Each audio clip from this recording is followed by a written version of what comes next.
nerd herders and Pokefans, and do we have a special treat for you today. Now, if you're a fan of my stream, you've probably seen my Pokemon UGA matches before, but you've probably noticed the absence for Season 2. Well, our season is well underway, but we haven't gotten a chance to showcase that, and tonight we plan on making up for that in one big grandiose video for you guys to enjoy. If you've never heard of a Pokemon Draft League, a Draft League is basically like fantasy football but for Pokemon. There is a league of 8 to 12-ish teams that all draft from a tiered list, and then they create their teams and we battle it out to see who is the very best like no one ever was. And I am the coach of the Texas Tauros, and it's been a pretty interesting season so far. So without further ado, let's get right on to it. The first matchup for our Tauros this season is going to be the Sardinian Swinubs, coached by Jessica. It says Mono at the top, but that's because Jessica and Mono are partners and they use the same switch. This team has not too many big threats on it that we need to worry about. You know, they've got the ice combo with Ninetales and Sandslash there. They've also got Gmax Butterfree, which with Gmax Befuddle is nothing to laugh at. Clefairy's got great redirection, and Dracovish is of course a mean sweeper, but of course we've got Lapras, so water and ice are not going to do much till you get out Lapras. But I'll tell you one thing, I do know that Flapple, especially a Gigantamax Flapple with the right power-ups, can OHKO a Lapras if it's given the right opportunity. So the Sardinian Swinubs definitely have a good offensive pressure here, and as long as they can get Flapple in the right spot, they can come out on top here. So with that said, this is what our Tauros are bringing week 1. We definitely want to have Lapras there. There's really nothing that can touch it other than Flapple, and as long as we can get Flapple off the field, which Flapple being double weak to Ice-type moves, which Lapras has stab on, there is an opportunity to get that attack. It just has to make sure that it lands that attack before getting knocked out. Conkeldurr and Thundurus are also brought along, as well as Corviknight. The Dugtrio is always great for a little arena trap nonsense, and Thwackey, just in case we need a little bit of extra health boost or maybe a fake out pressure. So let's see how this works out for the Tauros. And with that, match 1 of the UGA season is underway. And looks like we're going to start off with Flapple and Butterfree on the Swinub side. And for the Tauros, we're going to lead with Lapras and Thundurus. Now, this is a great spot to be in here. You know that Butterfree and Flapple was going to be a likely lead that they were going to play here. So this is something that we had practiced against. We're going to go with the Max Guard and I believe... I can't remember exactly what we do here, but the big threat here is Flapple. Flapple can take out Lapras in one hit. We want to make sure that before we attack Flapple, which we have an Ice-type move that can do 4 times the damage to it, but we want to make sure we hit first, and right now we don't have that guarantee, so we're going to go stick with that Max Guard. Looks like Flapple is going to be Dynamax on the Swinub side. Big boy sitting there, happy, ready to take out some Lapras. Let's see if he's able to get it. And the Dynamax on the Tauros side as well. We know that a Max Guard is coming. We've already seen it coming. But let's see how it plays out. Big Lapras. Gonna let out a big song for everybody. Keep them entertained. And there's the Max Guard. Don't know if they were expecting that right off the bat, but there's the Eerie Impulse into Flapple, and now Flapple can't OHKO Lapras, which effectively takes it out. That was the one OHKO shot. It can't happen. Sleep Powder also going into Lapras, but the Guard protects it. So that's great. I believe we got a tough call here. We need to figure out, do we need to take out the Lapras? Do we need to take out the Flapple? The Flapple is now sitting at -2 special attack. So it's not a big threat to Lapras, especially if Lapras is carrying weakness policy. It actually is kind of in a bad position. The taunt is going to come off from Thundurus onto Butterfree. Butterfree does fall for the taunt, and Max Overgrowth is going to come into Lapras, and with that Eerie Impulse, it's not going to take it out. It's going to take it down to about 50% damage. Field has grassy terrain on there, giving a little bit of an HP boost, but that weakness policy has been activated for Lapras, meaning this revenge KO is not going to look pretty. A Sleep Powder is blocked by Taunt, and the big Max Hailstorm coming into Flapple, which should surely OHKO it, knocks it out in a one hit. So we've got the shields up for the Tauros, we've got Thundurus at full HP, we've got a Lapras at half HP. It's looking really good for the Tauros right now. Yeah, a very, very commanding lead right here. The Dynamax is gone for the Swinubs side, so the Swinubs are really going to have to pull something out to really make up for the loss here. But we'll see how that plays out. Ninetales is going to come out, which is going to change up the weather a little bit here. So it's going to kind of offset that health boost that you're getting from the grassy terrain, which honestly at this point in time there's only 2 Pokemon on the field that are benefiting from that, being Ninetales and Lapras. Now the next question is what to do here. Ninetales is a bit of a threat because it can put up a Veil of its own and start buffing the shields, and then you got a Battle of the Bulkiest. But you've still got a full health Thundurus on the Tauros side of the field. It's got Prankster, and it's got a couple of tricks up its sleeve, so it's going to sit out there and yeah, get some of those out there. The Swinubs withdraw Butterfree and pull out Sandslash. This is the classic ice combo, because Sandslash also gets Slush Rush and gets a good speed boost because of that hail. Scary Face is going to be going off onto Ninetales, crippling that speed, and there goes the Aurora Veil for the Swinubs.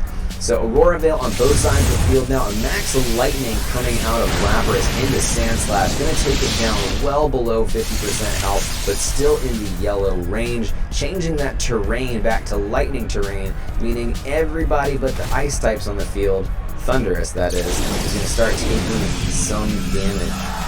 It would have anyways because of grassy terrain, but hey, you know, that's a thing now. That's now a factor on the field. So the Slush Rush is really intimidating here. There's nothing really on the Tauros' side that's going to outspeed this combo, and Sandslash does hit like a Mack truck. Now, whether or not those hits are going to be effective on Lapras is yet to be seen. There's not really anything on the Swinub side that can deal with this now weakness policy buffed Lapras. And we got a Scary Face coming off of Thundurus. It's going to go directly into that Sandslash, cutting that speed down. So now speed is no longer a factor. Drill Run into Lapras, and it's not going to OHKO, but it is going to do a little bit of damage to Sandslash. Freeze Dry coming on to Thundurus, which only takes it down not even to half health, and a Hydro Pump from Lapras onto Sandslash, which is going to finish it off. Lapras picking up the KO there means that there is now a, I believe, 4-2 lead here for the Tauros. So pretty good spot to be in if you're on the Tauros side of the field here, for sure. Butterfree is going to come back out and make an appearance.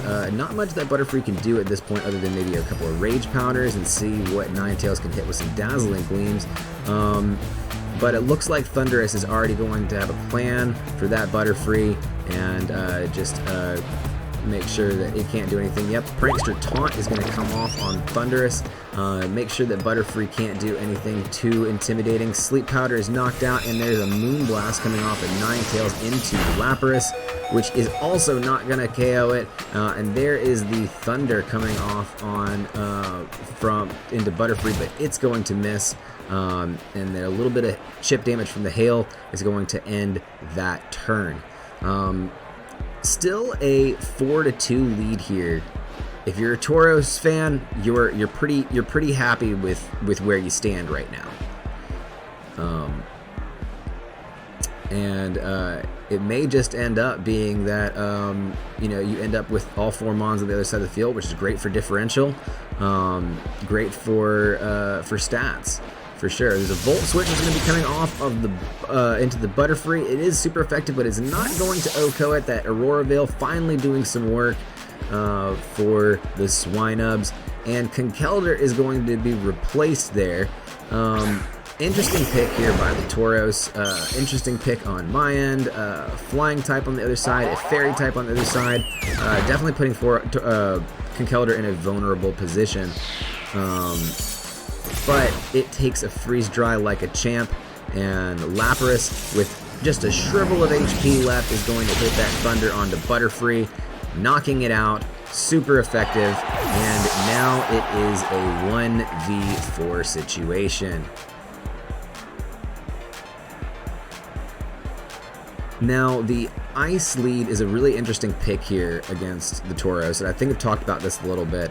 It doesn't seem to really have worked out too handily here, but, you know, I think that it does have potential, especially later on in the league, to really do a lot. The Moonblast going to be doing a lot to Conkeldurr there. Lapras coming in with the Life Dew, making sure, hey, no, we're still in this. We're going to make sure that differential looks great. And some HP has come back there. Conkeldurr getting a bit more of his HP back. And the hail has finally stopped. The electricity disappearing from the battlefield. Things getting a little bit back to normal here. Just trying to put this one win in. Yeah, so now Lapras is a little bit more flimsy. There's not really a guaranteed accuracy on any of its moves other than Freeze Dry, which is not going to really do much against Ninetales.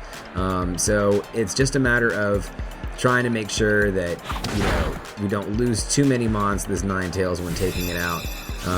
Moonblast is going to come off into Lapras, which is finally going to pick up 1 KO for the Swinubs, hopefully evening out this differential just a bit more for them in their favor. Thundurus is going to come out for the Tauros, pretty shiny boy, and yeah, Prankster Thundurus is still a pretty big threat over here, even if it's not necessarily the biggest offensive threat. Taking down Ninetales, the last offensive power over here, is really something that's scary, and hence the scary face coming off, reducing that speed harshly. Here comes a big Drain Punch right into the Ninetales and finishes it off for the Tauros, giving a healthy 3 Pokemon lead going into the second match here. Definitely an interesting first match. Let's see how match 2 comes out here. We got Ninetales and Sandslash, so the ice combo coming straight out of the gate this time. Thundurus and Lapras, again, the lead for Tauros. It did them well last match. It's probably going to do them well this time. The snow warning coming onto the field, making sure that the hail on there, which is only really going to affect Thundurus at this point because everybody else in the field is an ice type. We see that it looks like Lapras is going to be Dynamaxing. Usually if you have a Lapras and it's going to come out turn 1, you can kind of expect the Dynamax to be there. So looks like a taunt is going to be coming off of, and a withdrawal from the Sandslash. Butterfree comes out on the Swinubs side. Also a full withdrawal, full swap onto the field, and Flapple coming out onto the field for the Swinubs. Interesting switch out here. Butterfree and Flapple on the full switch. Lapras is going to get the Gigantamax here, and this could turn out to be a really risky play for the Swinubs here, especially switching Flapple out in a position where it's not going to get the chance to attack first. There's going to be a taunt coming off of Thundurus into Flapple, which not really going to do much for it, but the G-Max Resonance that was meant to go into Ninetales just to pretty much break a Focus Sash is now going to take out that Flapple completely. I'm sure the Swinubs didn't want that to happen. The Aurora Veil is now up, a full health Thundurus, and a Lapras with not the weakness policy boost quite yet, but still in a great position. Got the hail up, and Butterfree is just now taking hail damage. So, you know, his Focus Sashes have been broken, and Sandslash is going to come out for the Swinubs as well. So Sand Slash kind of evening things out here, getting a bit of a striker back on the field, or a sweeper back on the field. Now, there could be some shenanigans going on here with Butterfree and Rage Powder. That is something to definitely look out for. But again, Sand Slash is another ice type. It's a steel type as well, but there's just not much that can be done with Sand Slash here. So we'll see how this turns out for the Swinubs. And looks like we're going to get Gigantamax. Most likely going to end up being the Sand Slash, I'm guessing. Yes. Sand Slash coming out here from the Dynamax. Definitely probably going to be something that's going to end up saving the field because there's nothing on the Tauros side to deal with it at this moment. And a Scary Face coming off of Thundurus. It's going to go right into Butterfree. And the Max Hailstorm going on to Thundurus, which is going to take out Thundurus, so no more Thundurus shenanigans. Finally, the scores evening up a bit as we get to a 3-3 matchup here. And the Max Lightning comes out onto Butterfree, and Butterfree still manages to hang in there. Very impressive. A little bulky Butterfree for the situation. And the Sleep Powder comes off on Butterfree, but the Electric Terrain is going to make sure that that doesn't happen. So the Tauros are up next here. It's an interesting pick. What do you go with? You got Conkeldurr and Corviknight in the back, and we decide that Corviknight is the pick for the moment. Big Bird coming out on the field, shining bright, and yeah. So tough spot for the Swinubs, really. You've got a barely living Butterfree and a chipped Sand Slash, and you've got a Ninetales in the back. You've got to take out Corviknight. You've got to take out Conkeldurr. You know, the Conkeldurr is not as big of a worry because you've got the Moonblast from Ninetales, but Corviknight's going to be something to deal with. So there's a Max Quake coming out from Sand Slash. Going to help with the special defense for Sand Slash, but not really going to do too much to Lapras. But whatever you can do to keep Sand Slash alive at this point is I guess, the best bet. Corviknight using a big bulk up, going to get that attack up, get that defense up a little bit, make him just a little bit more bulky, because that Veil's not going to last forever, but those stat boosts, as long as they don't get chipped away. My Max Geyser coming to finish off Butterfree, giving the lead advantage now to the Tauros with 3 Pokemon to the Swinubs 2. Now the rain's going to be on the field for a little while, but that should change immediately once the snow warning kicks in from Ninetales.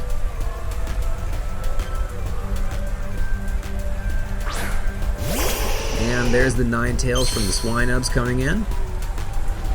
Snow warning is going to quickly change that weather back. And it has started to hail. Lapras now comes down. The weakness policy has not been procced on Lapras at this point, which puts it in a bit of a different position than it was in the last time. Last time it was in a position where it could easily sweep other Mons just by sheer power, but without that weakness policy procced, it's in a dangerous position that if it does get hit by a super effective move, that it actually knocks it out and doesn't activate that weakness policy. Max Steel Spike is going to be coming off of Sand Slash here into Lapras, which is going to knock it out completely. That Lapras is no longer a threat. Now the match is back up to an even 2-2 with fairly similar spots in HP, so the Swinubs have definitely caught up a lot. And here comes the Aurora Veil on the Swinub side, so a lot bulkier Mons, and a lot harder to deal with. Another bulk up coming out of Corviknight, meaning it's at +2 attack, +2 defense. So a very, very dangerous spot for it to be in as well, especially with both of these Mons on the other side being ice types. Having that steel type weakness is bad. Body press out of Corviknight could mean real bad things for Sand Slash, who has a 4 times weakness to fighting moves. But also a Conkeldurr could be really bad news for Sand Slash as well. So Conkeldurr coming out on the field, and Corviknight 2 Mons that have super effective moves against ice types, against a beefed up Sandslash, and a mean, quick Ninetales. It's definitely more of a neck and neck race here. The momentum has definitely been on the Tauros' side for a majority of the match here, but things could get a lot trickier around with these two leads. Sandslash is going to go for a Protect, and Ninetales is also going to go for a Protect, so a double Protect. I guess there's a good scout out there. Body Press was going into Sandslash, and a Drain Punch was also going to go into Sandslash as well. But a careful block there by Swinubs. Leftovers is going to make sure that chip damage isn't the thing for Corviknight, and the Aurora Veil is off. Scary moment for the Tauros, but we know that there's no Protect on the other side, so there's nothing stopping some nasty body presses coming out, some drain punches, all of the above. So Mach Punch coming from Conkeldurr is going to do a significant amount of damage actually onto the Sandslash. The Icicle Crash is going to be returned onto Corviknight, who takes it like a champ with that +2 defense. Ninetales is going to hit a Freeze Dry onto Corviknight as well. And a big freeze onto Corviknight. That could be, it thawed out immediately. That was a critical freeze and a critical thaw. That one is going to take out Sandslash and pull the momentum back towards the Tauros. That one move keeps Sandslash in, allows the Swinubs a chance to return fire onto Conkeldurr and possibly take them out, but Corviknight is free and has thawed out. The electricity disappears from the battlefield, and now the momentum swings back again into the Tauros' favor. It's just about taking out this pesky Ninetales now. Ninetales always seems to be the last one standing. Looks like we're going to go with a Body Press and a Drain Punch to make sure that, as long as that Ninetales is standing, that we can take it out. But Conkeldurr is going to take a Moonblast like a champ. It's going to get that special attack fall, but you don't really care about that when you're Corviknight, or when you're Conkeldurr. Body Press not doing too much to Ninetales. That Fairy typing really helping it out. And Drain Punch is going to suck some of that health back into Conkeldurr, hopefully allowing it to take in another Moonblast. The Hail is doing a little bit of chip damage onto Corviknight. Not the best position for it to be in, but the Leftovers is going to recover that, so it's still sitting happily above 50% health. Definitely tense moments here because we know that Conkeldurr can't take those Moonblasts forever, but Corviknight's not really doing too much with Body Press either. So it's just a matter of who can get who chiseled down first here. Just because of the numbers game here doesn't necessarily mean this one is out. Moonblast is going to go on to Conkeldurr. This could be the one, and it does. It knocks out Conkeldurr completely. It is now up to Corviknight to make sure that this one finishes in. A Body Press, will it be enough to knock out Ninetales? And it is. The Tauros take in Game 1 with a straight 2-match victory. Absolutely incredible match 1. Flapple was definitely something that we practiced against, something we definitely talked about when, kind of going up against this team. And honestly, within the first 2 matches, being able to take it out as easily as we did, that was really the big stressor. The snow lead was definitely an interesting mix-up and was impressive in certain situations, but it didn't ever really get the momentum it needed going to really be able to stop, to get over Lapras, and to take out the Mons that it needed to take out. It came close down there with Corviknight, but at the end of the day, we ended up with a victory for Week 1, and hey, I will take a W. Well, Week 1 looked good for the Tauros. Let's see if that momentum can carry them into Week 2. Ashville Avalugs, coached by none other than Razdan Chubin, I hope I got that right. Carrying in Arcanine, Serena, Tornadus, Behem, Landorus, and Regieleki. Especially that Regieleki could be real big problems for Lapras, but it could also activate a weakness policy if played properly. There's a lot of mind games played here with Tornadus and Serena, and even Arcanine in here. So we'll see how the Tauros can deal with a team like this. So with Regieleki in the mix, we let Corviknight sit on the bench and definitely had Dugtrio in the mix there, making sure that we could get an arena trap off if we needed to, possibly, some taunt madness, but still sticking with the main Lapras, Conkeldurr, Thundurus combo there for week 2. Let's see how this shapes up for the Tauros. And with that, week 2 is underway for the Texas Tauros versus the Ashville Avalugs, and this one could possibly be a doozy. It seems that we're going to have Serena and Regieleki coming out on the Avalugs side, and Thundurus and Dugtrio is going to be the lead for the Tauros this time. The arena trap on Dugtrio means that nobody can switch out, and Thundurus is there just doing Thundurus things. So definitely a lead that is careful of Regieleki and knows what's going on. There's a free Earthquake that can happen here, and I think that's what the Tauros are going for. The one problem with Dugtrio, other than the fact that he's banned in most competitive formats, is the fact that his HP is just so pathetically low that there's really nothing else you can do other than just Focus Sash him. So he's definitely a sitting duck in that regard, but let's see what Tauros can do. Okay, so there's an Eerie Impulse coming off, and Queen's Majesty protects that from happening. Regieleki going in for a Volt Switch into Thundurus, taking it below that 50% HP mark and allowing it to switch despite the arena trap on the field. And let's see who the Avalugs pick out here. And looks like Landorus is coming out. Someone who could definitely take that Earthquake on the chin, and that Intimidate doesn't help anything either, being that Dugtrio is also a physical attacker. Dugtrio is going to let off that Earthquake. It's not going to affect Thundurus, not going to affect Landorus, and it's only going to hit Serena, and it's not going to do much damage. That Earth-type move against Grass is just not going to do too much. And Triple Axle, which is going to break a Focus Sash and take Dugtrio all the way out. Not a great turn 1 for the Tauros. We got Thundurus at about 50% HP, and Lapras coming back out onto the field for the Tauros. Might mean a bit of a change of plans for what the Tauros need to do for a good turn 2 here. Landorus and Serena, definitely a scary combo. Definitely something you don't want to see if you're on the Tauros side.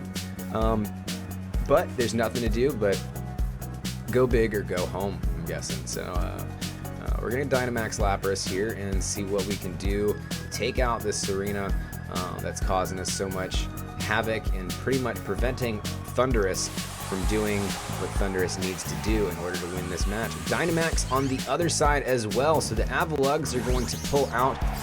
Looks like a Landorus is going to get the Dynamax. Definitely something that you don't want to see. Landorus is a major sweeper meta. It's got great typing, and this matchup is particularly a good one for it, though it is weak to those Ice-type moves. So dependent upon who is targeted here, that could be a big point here. They're going to get a Dynamax out of the Tauros as well. Lapras going big. But we know that this Max Hailstorm is going to be going into Serena. So still questionable future here. Max Airstream is going to come off into Lapras. Of course, it's not going to OHKO, but it's also not going to activate any weakness policy. It's going to give a speed boost to Landorus and Serena, which could really help out the Avalugs. Power Whip is going to take Lapras down to about 61 HP, but is going to activate that weakness policy. So we see weakness policy activated in the Lapras. We now know that our opponent knows we're carrying weakness policy. Volt Switch is going to chip away just a little bit more of that damage and allow for a comfy switch in of Comfy here. Comfy is great for healing other mons. It's got that triage ability, able to prioritize healing moves. And a big weakness policy resonance is going to end up taking out Serena, picking up a KO for the Tauros. Still not quite the even matchup that you wanted to see this early, at this point in the game for sure. You know, it's a 3-3, but Thundurus is is pretty low on health, so it's a worrisome spot there. Let's see who comes out next for the Avalugs. We got Regieleki. Regieleki has no need of worry of activating weakness policy with Lapras. As long as it can hit first, it can take out probably that 61 HP. So it's a really good time for that Regieleki to come out here. The only thing that could stop it is possibly Comfey healing Lapras, if that ends up being the case. But we go for an ally switch, and instead we're going to hit that Regieleki, try to see if we can get him out of here. We don't want Regieleki to hit him, so ally switch on Comfey, not going for the healing move, taking a little bit of a risk here. Electro Web is going to come off and hit both sides of the field. Ally switch was absolutely worthless, and we lose Lapras to Electro Web. And Comfey's speed is also reduced, as well as a little bit of chip damage on it, and a max Flutter Bee coming out from Landorus onto Comfey, putting it well below 50% health. Not a good place to be if you are a Tauros fan right now. That special attack falling also is not a big help, but the leftover recovery is just a little bit of a bright side there. Thundurus is all that's left in the back for the Tauros, who's not a sweeper. So you got two support mons here. With all of your sweepers out, this is pretty much game over for the Tauros. But hey, you see what you can do. Eerie Impulse the Regieleki, see if a floral healing. Oh, and clicked on to Landorus. This was a misclick, I believe. But it's alright. The game was pretty much wrapped up here anyways. Landorus being at full health does not need that floral healing. Thundurus might have needed that floral healing because it might have been able to survive whatever comes next after this Eerie Impulse. That Eerie Impulse going to drop that special attack on Regieleki. A Regieleki hitting with another Electro Web. Going to hit both slots. Going to get Comfey comfortably under 50% health. And certainly not a spot it wants to be in. Max Rockfall is going off of the Thundurus, and it's going to Landorus, and is going to hit Thundurus, bringing up that Sandstorm as well. And yeah, nothing but a Comfey on your side. You're not in a good spot if you're the Tauros right now. This might be arguably a time where you just forfeit the match and just kind of wrap things up. But hey, like to play things out all the way through. You never know when you could turn around and 1v3 situation. I'm not sure if that's going to happen with Comfey, with Landorus and Regieleki, but hey, that it is what it is. Looks like Giga Drain is going to come off of Comfey, which is great because that does use that triage effect to make sure it goes first, and it will get some health back. But will it be enough to knock out this Landorus? Likely not. Landorus has already gotten is a pretty strong legendary Pokemon. It's not going to be knocked out from a move that this not even getting stab off of, because Comfey, despite being a Flower Crown, is not a grass type for some reason or another. But anyways, another Electro Web, and really just circling the drain here. Here comes the Rock Slide off of Landorus, and that will wrap up Game 1. Tauros is going to take the L here, but we'll see how Game 2 turns out. Definitely a hard one for the Tauros. Once you lose your sweepers and you have nothing but support mons in the back, it's hard to kind of turn around from there.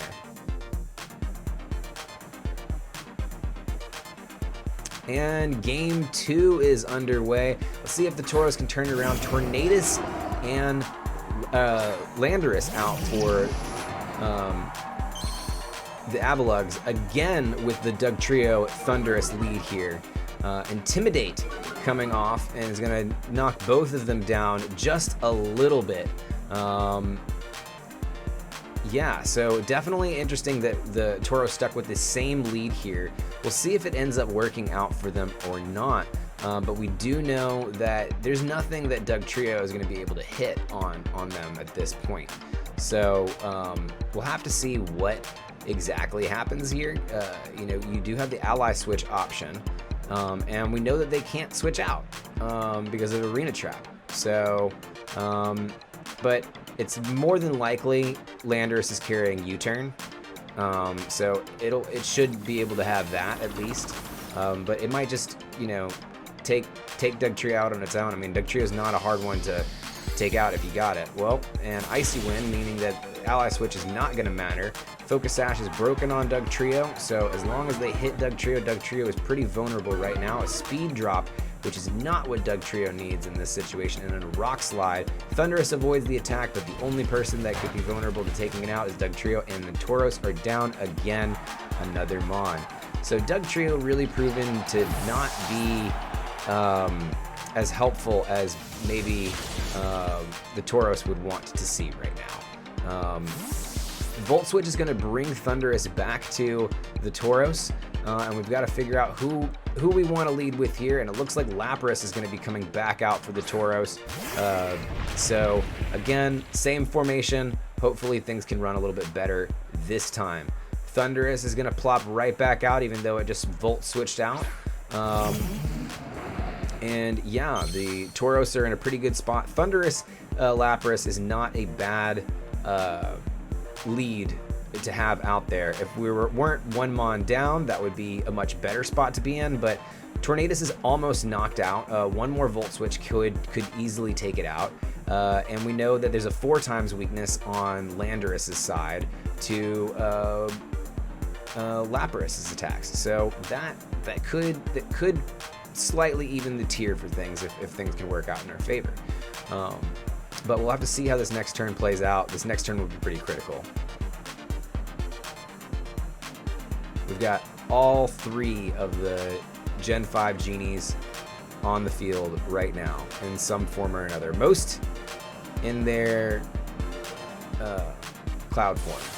I don't know what their Cloud form is. But anyways, here comes the Gigantamax Lapras on the Tauros side. And that's going to put up some offensive pressure, some defensive pressure, some honestly much needed pressure at this point in the match. And there's a Protect on Tornadus, meaning still no Tailwind off of it. Scary Face from Thunderous is going to go on to Landorus, making that speed crack down, but still not enough to make it slower than Lapras, but enough that it activates that weakness policy right before it goes on, and a G-Max Resonance right into Landorus, taking it all the way out. Now this is starting to even things up for the Tauros, because you have both Tornadus and Thunderous in similar positions health-wise. So now we're back to a good position. Now the Avalugs still have the Dynamax, and Regieleki is now next on the field. So there's still a lot of threats out there. There's still a lot to be nervous about. Looks like we're going with an Eerie Impulse and a Max Resonance. Or yeah, still Max Resonance. Yeah, still going for the Max Resonance. But definitely a bit of a nervous spot. We get a Tailwind coming off Tornadus, which means that no matter what, Regieleki's definitely going first, except for priority moves, which Prankster Thunderous, thank you for that. Eerie Impulse is going to reduce that special attack on Regieleki down pretty low. We get a Volt Switch into Thunderous, which takes it down to just 3 HP. Thunderous barely hanging in there. What an incredible clutch play by Thunderous, just hanging in there by 3 HP. The Eerie Impulse didn't end up doing too much to it, but Serena's back out on the field, meaning that its priority moves are blocked, but can it take this weakness policy Rax Resonance? It cannot. And so it is out of there, and Tauros pick up the lead by barely managing to hang on to Thunderous. Regieleki back on the field. It can't switch out, so it can't take these the stat drops. Thunderous still there on the field, able to get off another Prankster Eerie Impulse or a Scary Face, possibly reducing their speed. So there's a lot of threats on the Tauros side, and there's a possibility that they could change this around for Game 2 and possibly bring this to a Game 3. So Let's see how this turn plays out. We've got Eerie Impulse coming off of Thunderous into Regieleki. That was pretty predictable, especially with how the last play went. That special attack dropping harshly, and meaning that it is not enough to chisel out this Lapras. Icy Wind is going to come off and take out Thunderous, do a little bit of damage onto Lapras, but not very much, being that it is an Ice type. Its speed is reduced a lot, but Lapras already being a pretty slow Pokemon, it's not really going to bother it too much. Max Resonance coming off into Regieleki, and it will OHKO. So now the momentum is definitely in favor of the Tauros, with Conkeldurr in the back. Against a flying type, it's still not the best position in the world to be in, but you have Lapras with one more turn of Dynamax left. We can set, oh, no, not another turn of Dynamax left. You do have Freeze Dry that you can use, Ice Punch that you can use. There's a lot of really great stuff here, so definitely good, a lot of really things really turned around for the Tauros here in a way to allow it to stay in. Air Slash is going to come on to Conkeldurr. It is super effective, but is not able to get through that Aurora Veil. And Thunder Punch onto Thunderous is going to take out Thunderous, bringing the win to the Tauros.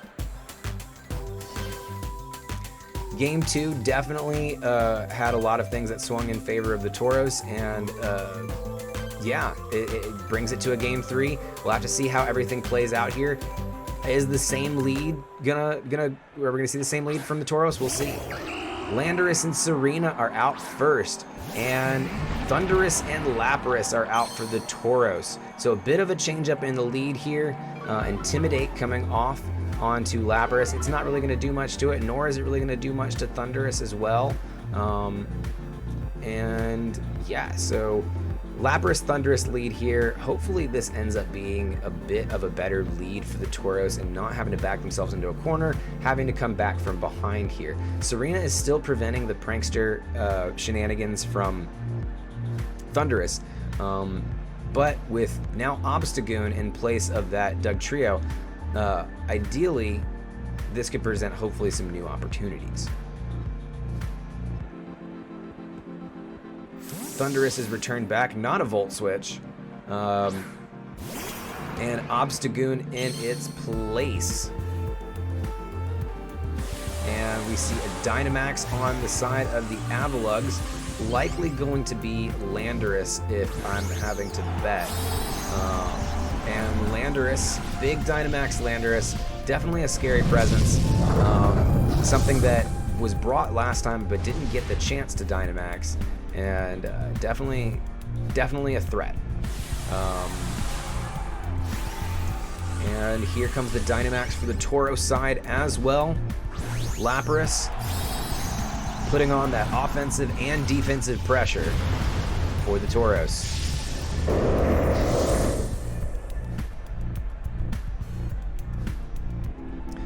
And first out of the gate, we're going to get Landorus with a max Rockfall that's going to go right into Lapras. It's going to take it down to not even half health, but it's going to set up that sand, which is going to make a precarious situation for the Tauros. That might, though, or that is enough to activate the weakness policy on the Lapras, so if the revenge kill is possibly something to look out for. Power Whip coming off of Serena, but it's still not enough to take out Lapras. And with 40 HP, the Max Resonance comes out onto Landorus, and it is enough to OHKO a Dynamax Landorus. Great play for the Tauros. Lapras survives the onslaught of attacks by both sides, from both Pokemon on the Avalugg side of the field. Landorus goes down, Aurora Veil is up, and Obstagoon is buffed by the Sandstorm, as is Serena. The Burn Orb should be activated for Obstagoon as well, meaning that Obstagoon is in a position where a mean Fake Aid could come from any direction, and it can't be put to sleep, and it can't be paralyzed. So, if you're on the Tauros side, you're definitely in a great spot. You're definitely happy that Lapras was able to stick in there for as long as it did, and was able to take out Thunderous. Regieleki now on the other side of the field. This does present a bit of a problem because we know that Regieleki is a zillion times faster. So we need to max guard with Lapras, make sure we can hang on to him. Electro Web is going to come off. It's not going to do anything to Lapras, but it is going to chisel a little bit into Obstagoon and drop that speed. A Power Whip is going to go into Lapras, but it is blocked. Fake Aid takes out Serena, and the Tauros are up 3 Pokemon to 2. Now, Lapras sitting up there with 12 HP is definitely not the place you want it to be in. It's at a vulnerable spot. It's not going to really be able to do much other than kind of take a slot up. Tornadus coming in here for the Avalugs. So although this is a 2-4 lead right now for the Tauros, things could change here very, very quickly, and there is a bit of a threat here. With Tornadus coming out with a tailwind, that means that Regieleki is probably going first every single time. And with the ability to hit both slots and slow them down, Regieleki is just going to continue to snowball those speed boosts. So definitely something to look out for. But with Obstagoon having that Guts boost, that's just, one other thing to look out for as well. Electro Web is going to take out Lapras, and Obstagoon barely hanging in there with 7 HP.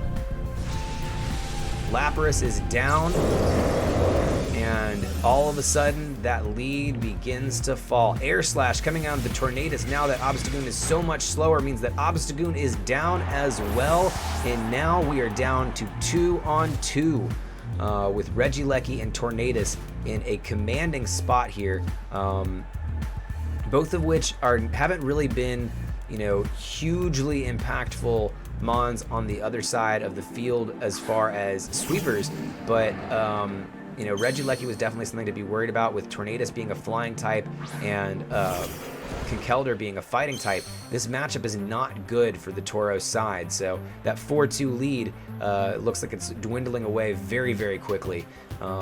Thunder Punch looks like it's going to go on to Tornadus, as well as and Thunder is going to go with a Protect, and then Eerie Impulse off of Thundurus into Regieleki, reducing that special attack.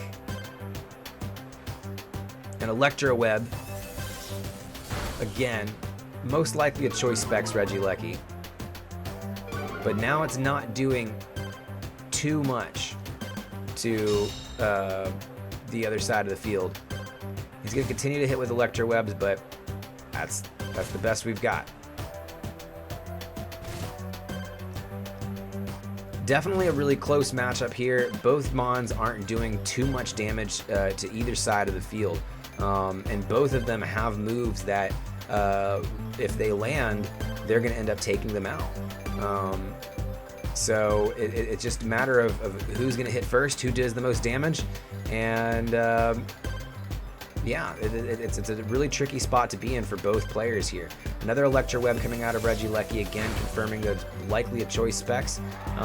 Critical hit on Conkeldurr, which is going to reduce its speed again, as well as Thundurus. And we get an Air Slash out of Thundurus into Conkeldurr, which takes out Conkeldurr, meaning that this is now a 2-1 Mon game. Volt Switch coming out of Thundurus into Tornadus. It's not enough to knock it out, and the Sandstorm subsides, meaning that no chip damage from the sand to help it out, and no more Aurora Veil. If you are Thundurus, you are in a very, very bad position with no healing moves out there to help you. Now, you can likely get a Volt Switch, but you're going to go last, and you got to protect off Thundurus, which means that another Electro Web off of Regieleki into there, which is not super effective, but it's normally effective because you are a flying type. Things have definitely turned for the worse for the Tauros at this point. With nothing but a Volt Switch to attack, all they have left is the opportunity just to take out Tornadus, and then hope that they can chisel those Volt Switches down before the Electro Webs take out Thunderous, which is getting pretty close to doing so. Icy Wind coming off of Thunderous, and it is enough, Tornadus, and is enough to take out Thunderous. And a really impressive bout of 3 with the Avalugs there. To come back in that third match from a 4-2 Mons down all the way to come back to winning it was really impressive on their side, and I've got to hand my hats off to them in that regard. So fantastic job, Avalugs. You know, great match, GG's. But hopefully we can pick up a win in week 3.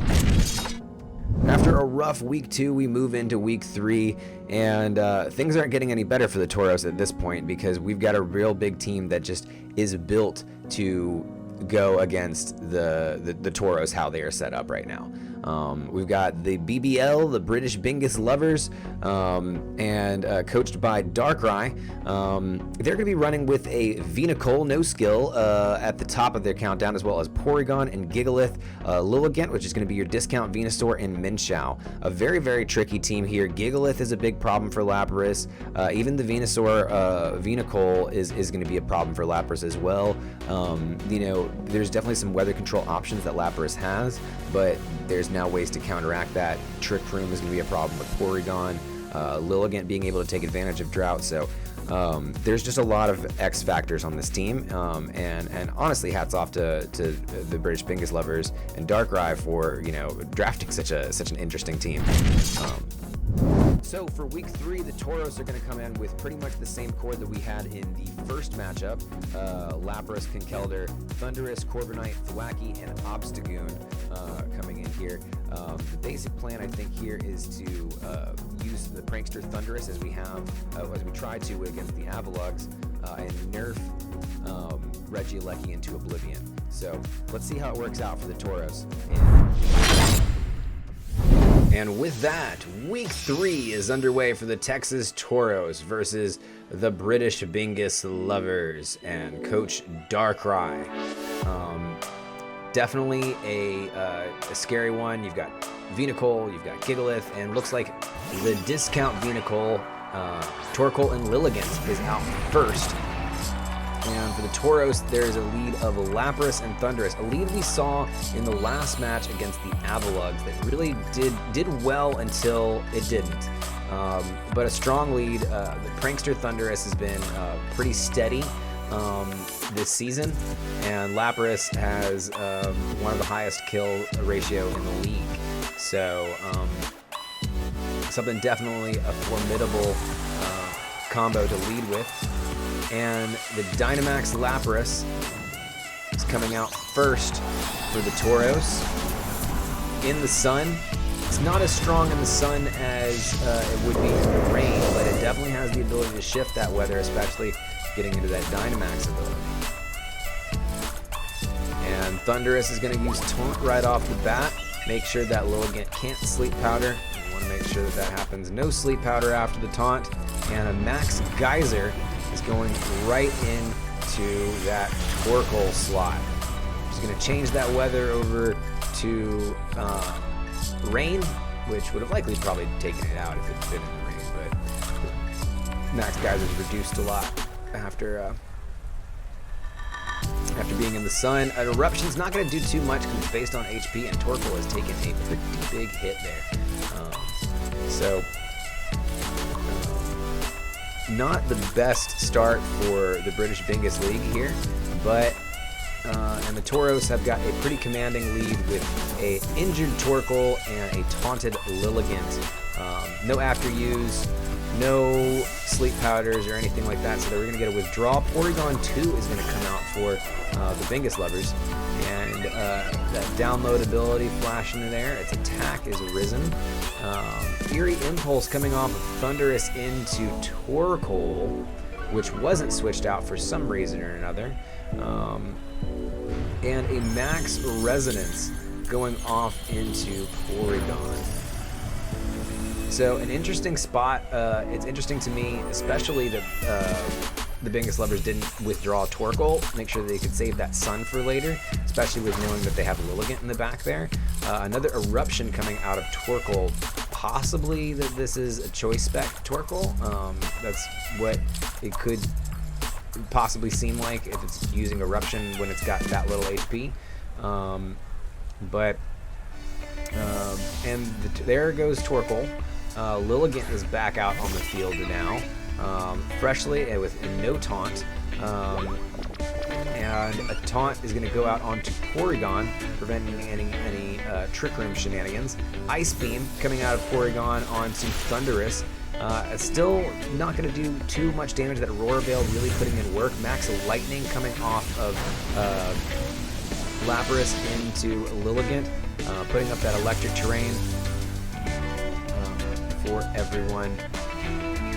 And the field is set for Lapras. Now Lapras loses its ability to change the weather. Torkoal can come in any minute, and probably will come in at some point in time. Change that back to the sunny weather, which is not going to do the best for us. But still not the worst spot to be if you're on the Tauros side, but honestly not the worst spot to be if you're a Bingus lover, because Torkoal is still alive, and the main ability of Torkoal is to bring in that sun for the rest of the sun team. You're going to see a Dynamax on the side of the Bingus lovers, and a Dynamax Porygon 2, a very interesting choice here, but Porygon 2 is a unique normal type special attacker, and so it does have a unique spot in the meta in that regard. Eviolite Porygon 2 is pretty bulky as well. Lilligant's going to come off with Protect, meaning that it's not going to get hit by this taunt coming off of Thundurus, and a Max Strike coming off of Porygon 2 into that Thundurus spot, but it's still not enough to take out Thundurus, meaning Thundurus lives to taunt another day. Lapras is going to hit Freeze Dry onto Lilligant, but the Protect is going to keep it safe for this turn. Definitely how you would like for the turn to go out if you're the Tauros, knowing that Lilligant's protected at that moment. But obviously the Protect caught off guard, so hopefully next turn we can go in knowing that it has Protect and knowing that it can't use it this turn. So Thundurus is going to hit Eerie Impulse onto Porygon 2, and Lilligant is going to hit a Leaf Storm onto Lapras, but it avoids a Max Hailstorm from Porygon coming into Thundurus, and still not enough to take out Thundurus, despite everything. But we're going to start to see that weather change from rain to hail, and Lapras is going to hit Lilligant with a Freeze Dry, and that will be enough to take out Lilligant. So the Tauros, sitting pretty nice with a 4-3 lead right now, I believe, and a very injured Torkoal. So that's a pretty solid spot to be in. Venusaur coming out for the Bingus lovers. We're going to see a taunt coming off of Thundurus and a Freeze Dry, likely going back into Venusaur as well. But we'll see how this turn goes. A taunt coming off of Venusaur, making sure there's no Sleep Powder shenanigans out there that it can do. And Frenzy Plant coming off of Venusaur into Lapras, and brings it down to about 9 HP despite being super effective. Activates that weakness policy on the Lapras. And yeah, that's not a good spot to be in if you're a Bingus lover. Now, Porygon 2 is going to hit a Max Strike. Does it go into Lapras? It does. Lapras is out of there.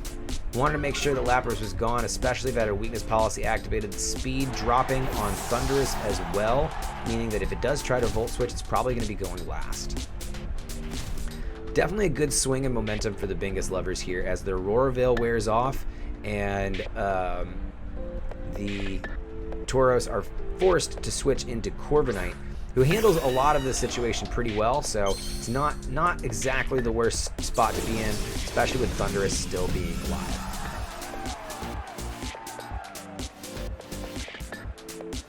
So things have evened up here, especially with the health status. We know that Thundurus is down pretty low, but we also know that Torkoal on the back as the last mon also has things down pretty low. Torkoal can deal with Corviknight pretty well. So that is something to be heavily concerned with in this situation. Thundurus is going to hit an Eerie Impulse off into Venusaur. Venusaur's got to recharge. A Brave Bird coming off Corviknight into Venusaur, which is going to take it all the way out, picking up the momentum back in favor of the Tauros. Porygon 2 using the Trick Room, meaning that Torkoal now goes first.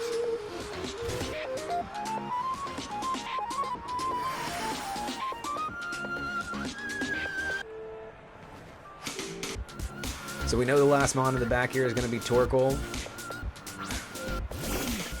He's heavily injured. Can the Tauros pull this out with the 3-2 lead here?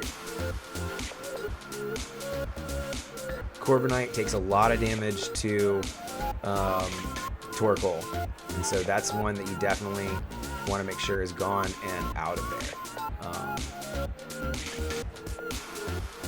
But we will see. Thundurus hitting an Eerie Impulse onto Torkoal, which is going to reduce its special attack, which is really necessary in this situation. Torkoal being primarily a special attacker, and Corviknight avoids that Heat Wave, which is very, very critical for this situation, but it does take out Thundurus. Porygon 2 using Recover, so it's going to be able to take this Body Press from Corviknight pretty nicely.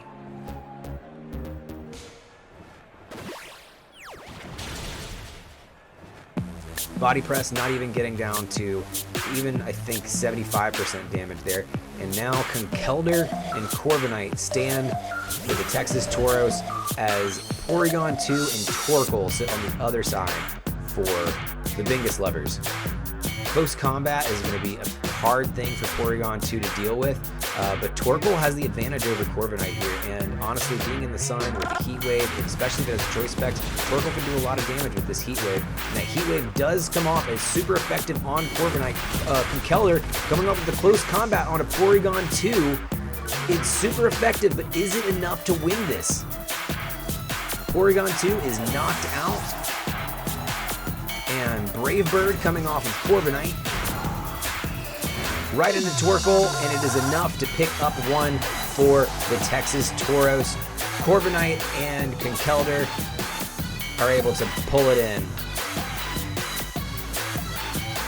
Well, hell of a game one for the Tauros. Let's see how things go for game two, because definitely there's going to be some strategy that's been adapted upon, and we can see how the Bingus lovers adapt to that. So,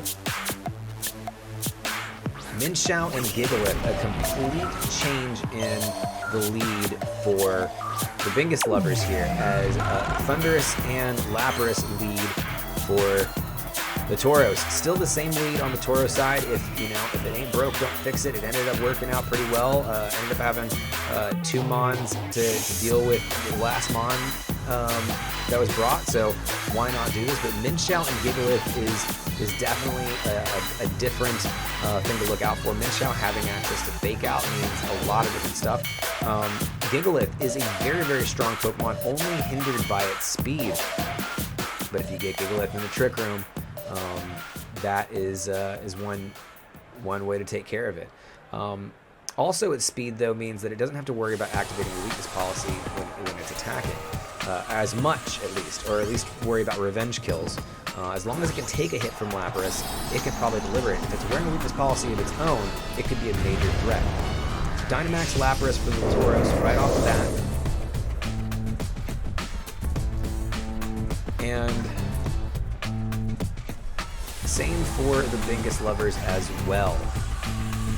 Their Dive Ball. But they got this Gigalith and a shiny Gigalith in the Dive Ball. Very interesting thing there. But anyways, the shiny Gigalith that they caught in a Dive Ball. Minshao is going to use a Fake Out on Thundurus, flinching, making it unable to move. A Max Geyser coming off of Lapras, right into Gigalith, taking it down to not exactly 50% health, but close to it, and clearing out that Sandstorm, which gave Geeklife the advantage. Now that did activate a weakness policy on Gigalith, meaning that it now has the chance to return that attack back onto Lapras with a max rockfall, and that max rockfall is coming on to Thundurus, making sure that Thundurus cannot do the same shenanigans it was pulling last game. You're out of there. Turn 1, take Thundurus out, done. And Lapras gets a little bit of a buff from that hailstorm. Conkeldurr is going to come out for the Tauros.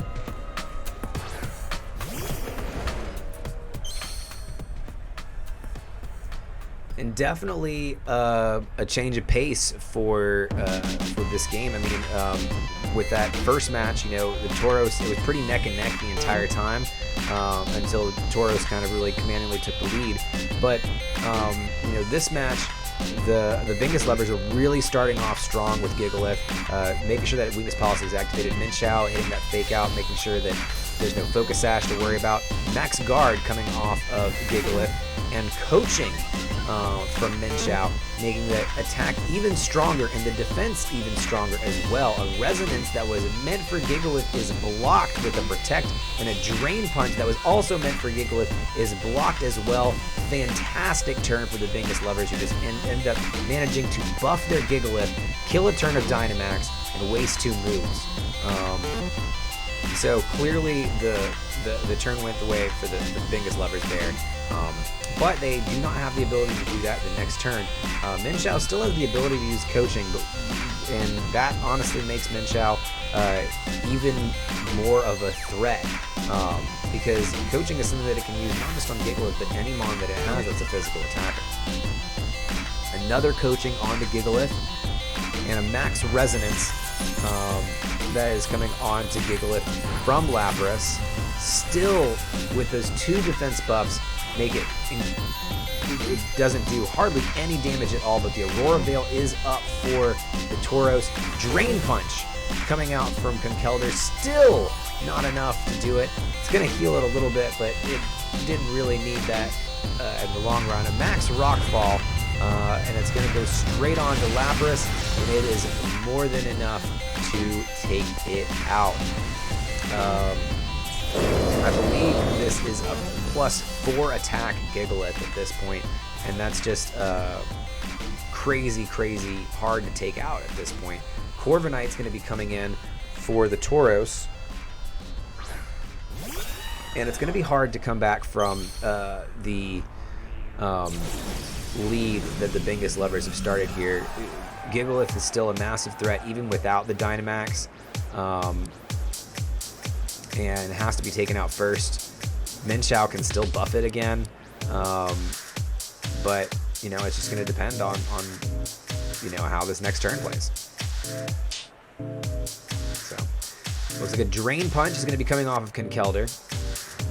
Looks like the first move we're going to get is a Protect off of Gigalith. Smart play, because we know that you have to get it out of there. Minchow using close combat onto Conkeldurr.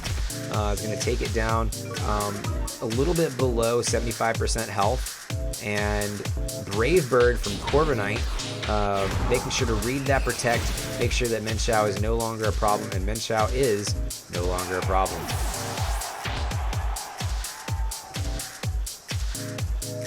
Conkeldurr with Drain Punch onto Gigalith, but it's not going to happen with that Protect there. Conkeldurr now sitting right near 50% HP, but Corviknight's still looking pretty solid. Porygon 2 could be a big problem here, especially with the Trick Room abilities. So if you're on the Tauros side, you're still sitting pretty uneasy. You know, we have some stuff to deal with what's on the field, but Porygon, if Porygon hits that Trick Room, it's not going to be good for anybody. And Corviknight's going to go with a Bulk Up, make sure that attacks up a little bit. Who needs coaching when you can just bulk up yourself? Tri Attack coming off of Porygon onto Conkeldurr. Drain Punch from Conkeldurr onto Gigalith, which is able to take out Gigalith and even up the score of this match just a little bit.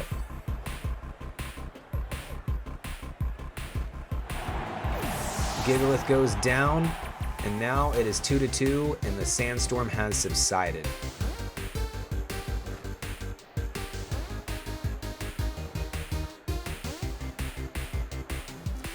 We see Torkoal coming out for the Bingus lovers. Now we're going to see that weather go right from sand, right back into the sun, which is not a great spot to be in, especially for Corviknight. Corviknight with a major weakness to fire type moves. You definitely don't want that Torkoal to start causing havoc. So looks like it's going to be a double into the Torkoal slot. Brave Bird coming right off the bat. Don't want to deal with a Corviknight, especially, or sorry, with Torkoal, especially a full health Eruption. Tri Attack is going to give a paralysis onto Conkeldurr, which is going to be critical here. It still manages to be faster than Torkoal, coming off with the Drain Punch. That Drain Punch is going to give it a little bit of health back, possibly enough to stand another Tri Attack, but this is the big part. A Heat Wave coming off of Torkoal, which is likely Choice Specs and in the sun, is enough to barely keep Conkeldurr hanging on. Now, it's going to be hard to know what the best move to do here. We know that Corviknight's still the fastest on the field, but you know, it's not going to be able to do anything that's going to, for sure, you know, take these out. We don't know. You got Mach Punch on Conkeldurr, but it's paralyzed, and that could be critical here. Conkeldurr is paralyzed, so the Mach Punch doesn't go off. Corviknight uses Roost to get some of that HP back, and it's able to do so and put itself back into the green. Tri Attack is going to finish off Conkeldurr, but Corviknight is still hanging in there strong. Heat Wave from Torkoal takes Corviknight all the way out, and the Bingus lovers pick up a win for Game 2, and we move to Game 3.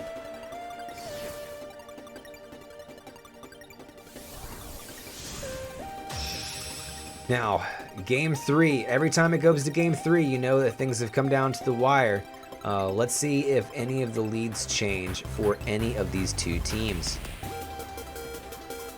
We've got Gigalith and Minshao, so going with the Game 2 lead for the Bingus lovers. It worked out for them in Game 2, why not bring it back? And Lapras and Thundurus backup worked for them in Game 1, why not bring that back? Still a little bit surprising to see the Tauros not change up the lead at all here, especially after what happened in the last match, but hey, maybe there's a different plan. Maybe Thundurus won't get taken out the first turn. Yeah. So Sandstorm is up. Minshao is ready to start with its fake out and coaching shenanigans. So we'll see what happens. And here comes the Dynamax for the Tauros. Big Lapras there. Ready to sit on the field and put on that offensive and defensive pressure.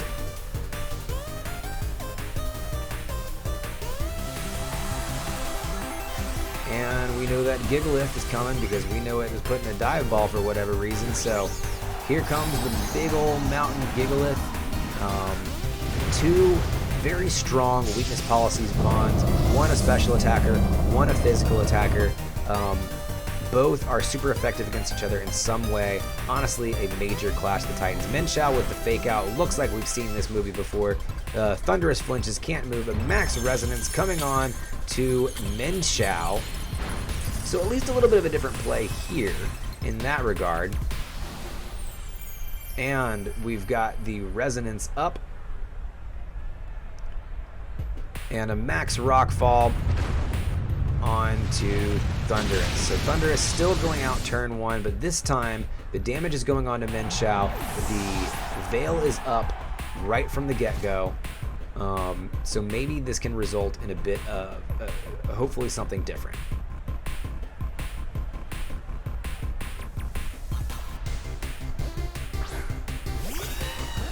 Corviknight coming out for the Tauros. And yeah, definitely a neck and neck match here between two really well put together teams.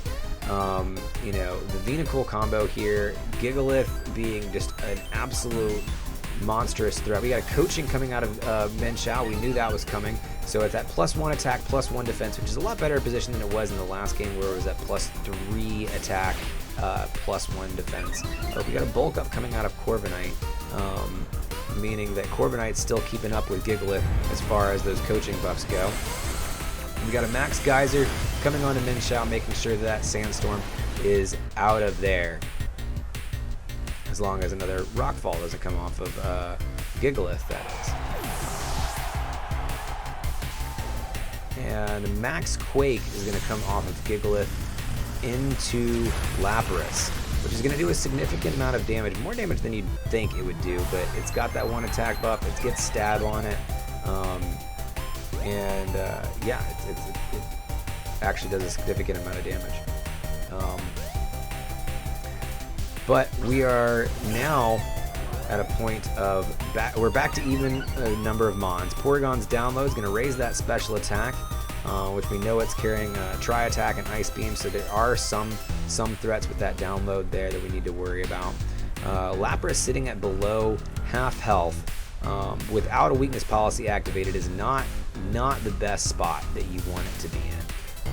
But we'll see how this goes. Corviknight's going to hit Porygon 2 with a body press, which is not going to take it out. Max Geyser coming out of Lapras, also onto Porygon 2, still not going to take it out. Max Rockfall coming off of Gigalith into Lapras, which will knock it out, and put that sand right back up there. While Porygon 2, who hasn't gone yet, is obviously going for the Trick Room. That's going to get up, which will definitely switch the tides here for the Tauros. Yep, and there goes the Trick Room. So now Gigalith is not only has its 1 attack buff, but it is also sitting in a Trick Room. Luckily, Conkeldurr likes Trick Rooms too. So Conkeldurr is also going to be sitting pretty in here, as Gigalith will be coming down from Dynamax. Not the worst spot in the world to be in. We are still down 1 Mon, but both of these Mons do not do well against super effective fighting type moves. So we're hoping that that can really go in Tauros' favor. We can get Gigalith out of there. Porygon 2's not got too much health left, but Porygon 2 has the ability to recover, so we do worry about that. Stomping Tantrum coming off of Gigalith. Close combat, almost takes out Gigalith in its entirety, but did lower that defense for Conkeldurr, which is not good, and activates the weakness policy for Gigalith, who's already gone. Recover for Porygon 2. Should have seen that one coming and probably just finished Porygon 2 off with a Mach Punch, but it's the best we could do. Body Press is going to be coming off of Corviknight, which is going to take that rest of that damage into Gigalith and take it out. Little buff from the Sandstorm, but now we do have a slightly vulnerable Conkeldurr, and now Torkoal. The bane of our existence, Torkoal. The same matchup that we ended up in favor of last time and ended up winning the first match, is now looking a lot more threatening, especially with Torkoal at full HP here. And Corviknight not nearly as buffed as it needs to be to get through the situation. Torkoal using Eruption and being in a Trick Room, meaning that it can get the Eruption off right off the bat with full HP. Not a great spot if you're Conkeldurr. Conkeldurr coming in with close combat gets Torkoal down to about half of its health, which is a much better spot, but Tri Attack is going to come and finish off Conkeldurr. So now Corviknight just barely hanging in there, comes in with a Body Press and does not take out Torkoal. The Aurora Veil is off. Torkoal is attacking first, and things do not look as well for the Tauros. what a match, coming down to the wire, coming down to the same matchup that ended up losing match 1, ends up winning match 3. So that just goes to show you that persistence and setting up your win cons can really come back to save you. What an insane week 3 matchup. Oh my gosh, the Bingus lovers coming in there and first being able to take the win home with that first match. Thunderous and Lapras as a lead really works out great. You have the ability to nerf your other side as well as put your defenses up and then set up for your sweepers in the back to finish in the end game. But the Bingus lovers, they really just kind of countered that by saying, hey, you're gonna set those up, I'm gonna set up mine first. By pulling out Minchow, making sure you had the fake out so Thunderous couldn't get everything rolling, and not only that, then using Minchow to buff it with the coaching boost and the weakness policy as well. It was really fighting fire with fire. So congrats to the Bingus lovers, absolutely fantastic match. Look forward to seeing what they can do for the rest of the season. After a rough week 2 and week 3, our Tauros still can't catch a break. We've got the Eldrich Spectriers next. And they've got a very impressive team. Celestial, Sililith, Raichu, Lycanroc, Spectre, and Grimmsnarl. Grimmsnarl rocking that prankster ability with the ability to run screens. Spectre is a mean sweeper with 130 speed and a killer special attack, and including Grim Neigh, meaning that every single time it knocks somebody out, it gets its own little boost. Celestial has Beast Boost, which does pretty much the same thing as Spectre and is incredibly bulky. And you have Raichu for all kinds of tricky stuff out there. I was expecting to see Goodra here, but let's see what we brought to deal with this undefeated team. So for week 4, we're going with Lapras, Conkeldurr, Thundurus, Comfey, Corviknight, and Obstagoon. We definitely want to have Obstagoon in there to deal with Spectre, and Corviknight is a pretty good pick here because there's not much it can do to Corviknight. It's got the Raichu, yes, but as long as that Raichu isn't, getting a bunch of special attack boost, we should be fine. And there's not much it can do with Lapras, so definitely going to be leading hard with Lapras and seeing where it goes. So let's see how this works out for week 4. And with that, we go into week 4 against the undefeated Eldrich Spectriers.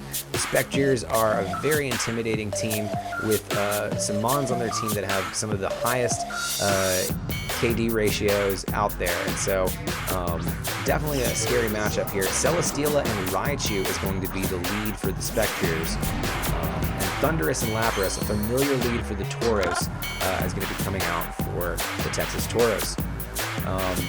So definitely a scary lead here. You've got the Raichu with its ability, Lightning Rod, to really stop those electric type attacks from attacking.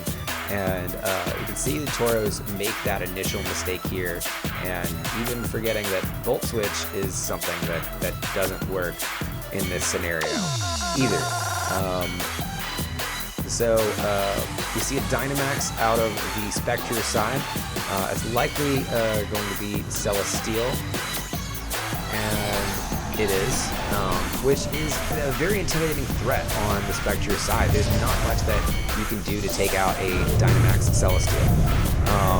It's just probably going to sit there. It's going to collect its buffs. That's what it does. On the Tauros side, we also have a Dynamax as well. We can see the Lapras going up there to provide the pressure that's needed for the Tauros to get this game rolling. Hopefully provide some screens as well, and make sure that the bulky boys stay bulky and are able to sit in there and sweep the rest of the team. Eerie Impulse off of Raichu to start this game off, which is not great for Lapras, who is mainly a special attacker. Also Raichu collecting that special attack boost from Lightning Rod after a Volt Switch from Thundurus. Critical mistake from the Tauros over here, as Celesteela hits Thundurus with a max Rock Ball, leaving it with just 4 HP left. Which puts it in danger of dying from the Sandstorm left. Unless it's safety goggles, it's not going to survive the end of this turn. G-Max Resonance coming off of Lapras, going into Raichu, who's not a very bulky Mon, but Lapras has been nerfed hard by that Eerie Impulse at the beginning, and so Raichu is sitting pretty strong at the end of the turn. And everyone is buffed by the Sandstorm except for Thundurus, so clearly this Thundurus is safety goggles.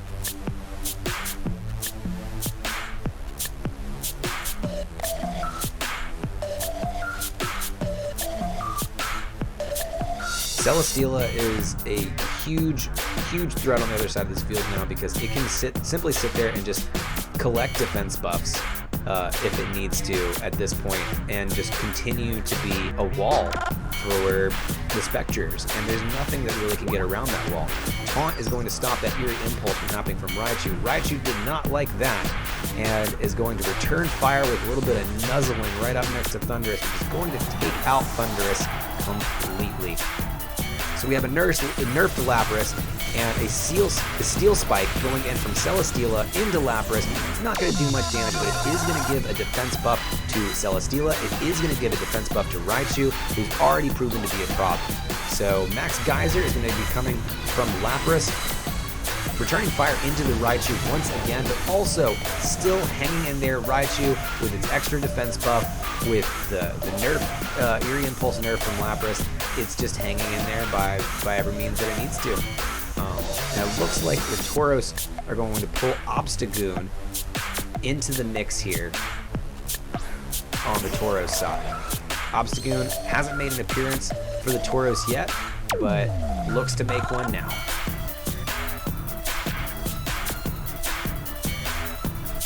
And so there's a lot at play here. Raichu is still proven to be a big issue, but Lapras really can't get anything rolling with those nerfs there. And if the weakness policy is activated, remember that's only going to bring Lapras back up to its original stats. So Lapras is in a pretty vulnerable spot here. Hopefully this Facade boost, and there goes the Nuzzle from Raichu into Obstagoon, so it will get its Guts boost for that Facade, but it's going to be attacking last because of it. And we get a Steel Spike from Celesteela into Obstagoon, still not doing too much, but again, there comes that stat boost. We get another defense boost for Celesteela, another defense boost for Raichu, and they are just collecting those stat boosts at this point and really becoming a defensive wall that's becoming nearly impossible to get around. Obstagoon coming in with a knockoff into Raichu, which happened a little bit delayed since that paralysis, meaning that Raichu was able to suck in another Max Lightning from Lapras, which would have taken out Celesteela had Obstagoon gone first. But since that paralysis was there, it changed up the speed tiers. So great play by the Spectriers. Siloglyph is going to come out and fill in that spot for Raichu as both of the Dynamax Pokemon, Celesteela and Lapras, come down from their big towers.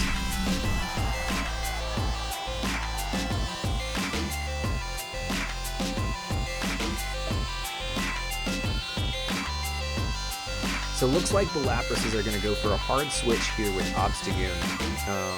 Obstagoon, a little bit more of a risk now that we know that he's attacking last, especially with this Tailwind coming out of Siloglyph. We know that is inevitably going to come. Dazzling Gleam off of Siloglyph, which would have been really bad for Obstagoon. Corviknight takes like a champ, and a heavy slam coming from Celesteela as well. Also not very effective at Corviknight. Thunder coming out from Lapras, automatically going to hit because you're in the rain and doing a little bit of damage on Celesteela, but the paralysis is the key part here, really helping out. Activating the weakness policy for Celesteela, so also helping them out as well, giving Celesteela +2 attack, +2 special attack, plus its +2 defense. Celesteela is really collecting a lot of power-ups and becoming even more of a threat than it normally is. While Lapras, if it gets its weakness policy activated, will basically be just a Lapras on the field. So definitely a dangerous spot to be in if you're a Tauros. Tailwind coming off of Siloglyph for the Spectriers, which is going to hopefully change the speed tiers in favor of, or will change the speed tiers in favor of the Spectriers. A Bulk Up coming out of Corviknight for the Tauros. Going to give it +1 attack, +1 defense, and a Rock Slide. Not doing too much to Corviknight, but doing a significant amount of damage to Lapras, but activating that weakness policy as well, bringing Lapras back up to its original stats. We see another Thunder coming out of Lapras. If it's going to be 100% accurate, why not? And it's going right into Siloglyph. It's going to take it down to about 50% of its health, but it's on the good side, the green side of 50% of its health, so it's still sitting pretty strong with everything going on. The Aurora Veil is off, and now Lapras is even more vulnerable than it was the turn before. Definitely not the best turn for the Tauros. You're walking away with at least a +1 attack, +1 defense on Corviknight, which seems to be taking a lot of the damage pretty well right now, but Lapras is in a very vulnerable spot, and honestly at this point may not last till the end of this turn. We will see Dazzling Gleam coming right off of Siloglyph, Corviknight coming in with another bulk up, +2 attack, +2 defense, really becoming a big presence on the field. Celesteela hitting with another Rock Slide. Can Lapras make it? And it does not. So walking away just here with another bulk up is the only takeaway from it, while Celesteela gets a Beast Boost, buffing its attack to +3 attack. Now making Corviknight a much more of a run for its money to be able to keep up with the stat changes it continued to have. Obstagoon coming in, filling in for the Lapras spot. And on the Tauros side, they are now down 2 to 3 Mons. Both of 2 Mons with status conditions, so that's nice. Obstagoon particularly benefiting from that status condition with the Guts boost, but with its paralysis, with the tailwind behind the other team, will Obstagoon even get the chance to attack is the question here. Corviknight going for another bulk up, it seems. So it seems we get a Dazzling Gleam off of Siloglyph, which does a significant amount of damage to Obstagoon, who it is super effective against. Corviknight hitting with another bulk up, putting it at +3 attack, +3 defense, keeping it on par with Celesteela. And Celesteela hitting with a Rock Slide, which will end up taking out Obstagoon, stopping it from attacking, leaving nothing but Corviknight on the field. Celesteela catches another attack buff, putting it at 4 attack buffs total, 2 Beast Boosts and a Weakness Policy boost. And Corviknight collecting the 3 to 4 bulk ups that it has now. There's really only one option, which is just to keep on continually bulking up that Corviknight and seeing if in the end game you can outpower whatever is left on the rest of the field, because you're down 3 to 1 at this point. So we see a Dazzling Gleam come off of Siloglyph right into Corviknight, what's going to take it down to underneath 50% of its health. A Roost coming from Corviknight, which is going to really change up things for the rest of the match here. And you're going to see, yeah, boom, 195 HP, right back up to well in the green slot. And that Rock Slide just not doing much damage, not able to hit first, not able to cause the flinches that it needs to be able to take out Corviknight. Tailwind's petering out, meaning that there's another free turn to just bulk up again, so why not take the additional stat boost, especially when you don't know if Spectre is in the back with its 130 speed and super high special attack. Tailwind coming off of Siloglyph. The Tailwind is going to change up the tiers on the other side and hopefully help out whoever is in their back. Bulk up again from Corviknight. Another attack boost, another defense boost, and a Rock Slide again coming on to Corviknight. Still not doing too much damage, and that Leftovers coming in super handy right now, healing up Corviknight when it can't heal itself. So now, look what we're checking out. We need 2 more buffs to fully max out Corviknight. So why not try to go for it while we're still over 50% health, especially when, you know, we know that the best that they got is this Dazzling Gleam coming off of Siloglyph. Bulk up coming out of Corviknight.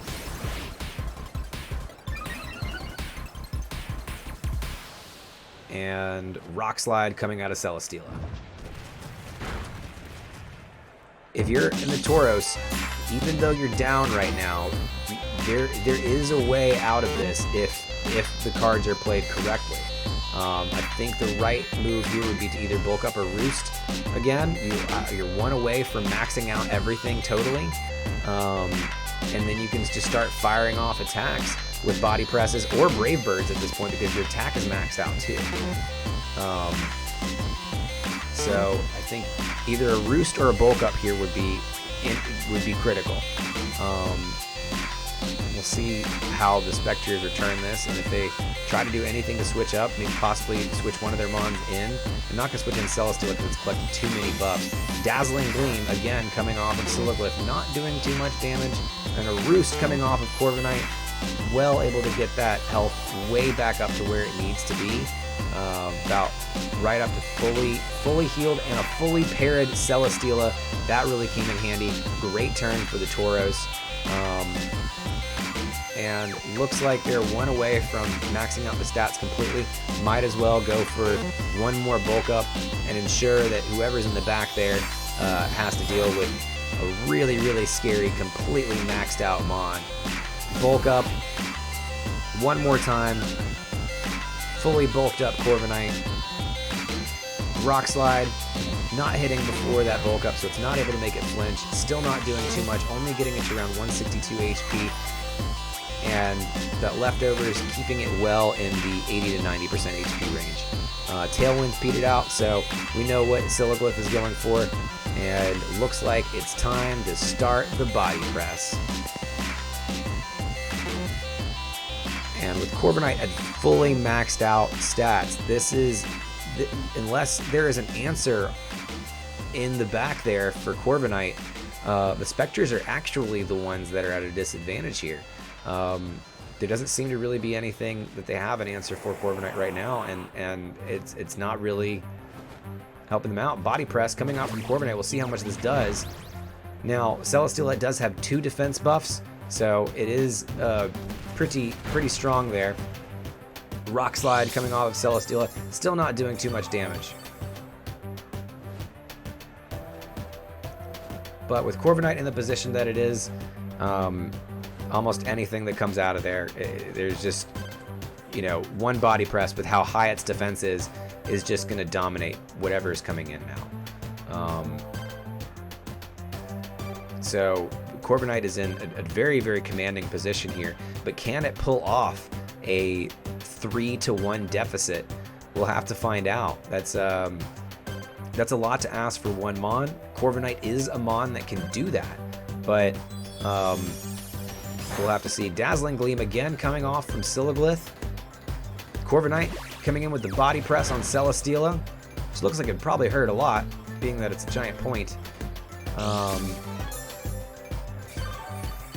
And still sitting well above 50% HP, and Celesteela with just one body press away from fainting. This could actually turn in favor of the Tauros, but it all depends on who is that last Mon. That's the big question. Celesteela going for a Protect. We'll see how that works out for them. Dazzling Gleam coming off of Silaglyph brings it down to about 134 HP, still not even below 50%. A body press coming into Silaglyph also doesn't do too much damage to a psychic and flying type, but still significant amount of damage, at least some damage done to it at this point.